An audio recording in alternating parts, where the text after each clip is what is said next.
Autism is not a mental disorder. Let me just say that one more time in case it bears repeating. Autism is not a mental disorder.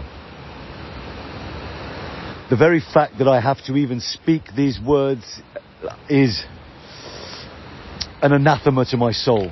I don't even know what anathema is right now, but it feels like the right word. Because the very existence of a UK mental health bill that is currently being debated through our Houses of Parliament, that would mean that autistic people can be detained and sectioned without due legal process because autism is classed as a mental disorder. The very fact this exists as a possibility is utterly inhuman. And so I have an ask that you sign the open letter from the National Autism Society demanding a change in the government's definition of mental disorder. Thank you.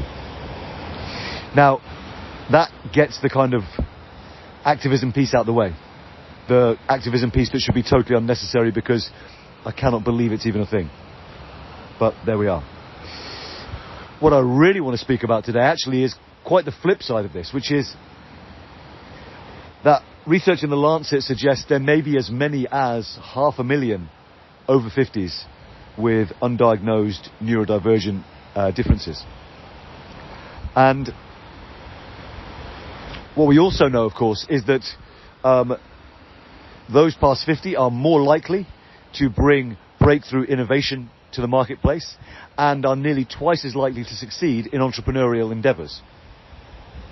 Now, where am I going with this?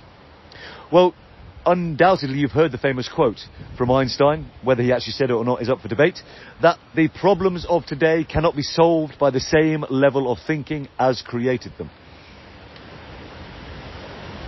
And when I hear that, and with my own fairly recent adult autism diagnosis under my belt, I can't help but think that the immense rise in the numbers of diagnosed and undiagnosed neurodivergence offers an incredible opportunity for humanity, because here literally is a vast number of people who do not think in the same way as the problems that were created. And when we combine that with the advantages of age, greater innovation, greater likelihood of entrepreneurial success, what we have in the growing numbers of over 50s who are diagnosed with neurodifferences is a vast human resource that can be brought to bear on the most pressing problems of our world.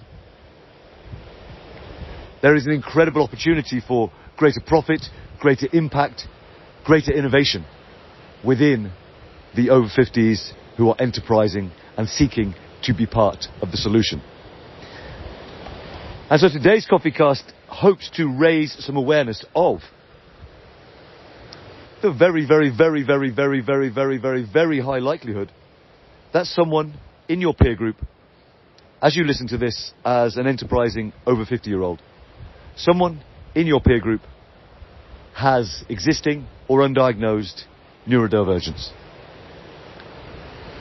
And their entire life could change in becoming aware of that, in beginning to explore that, being supported, being loved, to allow this possibility to exist. I spent the best part of 20 years thinking I was a useless bag of shit. Because I just couldn't seem to operate in the same way as others. I just assumed that there was something fundamentally broken about me. And then I came across, via a few videos that sowed the seed, a book called Faster Than Normal. And it's by a guy called Peter Shankman, who is a successful business owner and speaker and author who has ADHD.